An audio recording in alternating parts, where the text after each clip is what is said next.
What brings us out here is the lack of legislation for LGBT families and their children and the legal rights. So I carried our twins, and my wife has been unrecognised in every step of the process, even though she's been with me from day one.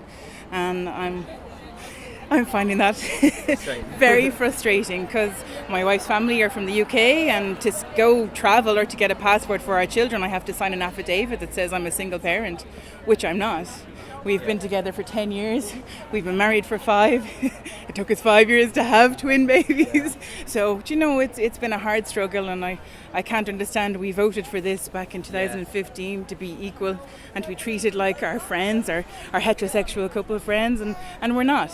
Like, what I found the worst part was when I had to register their birth of the children, and I went in and I went up to the desk and they asked me if I was married, and I said yes. I waited, I took a seat, they called me back up to the counter, and when they realised I was married to a woman, they then encountered an awful lot of difficulties in registering the birth of the children, because it was like, oh, well, I need to speak to the supervisor. Do you have a letter from the fertility clinic you used?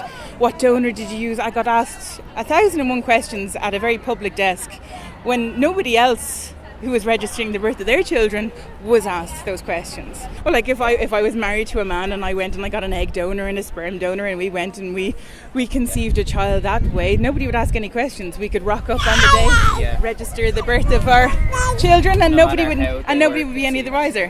Whereas we're expected to register on a donor list now to have all of that information. Like, we've chosen for our donor to, when the kids turn 18, if they want to find him, they're more than welcome to. We have all of the information. We've actually more genetic information on our donor than you would with a one-night stand. Sorry, that's terrible. But it's you do. And like, we've researched this, we put our heart and soul into it, we've put a mortgage payment into conceiving our children.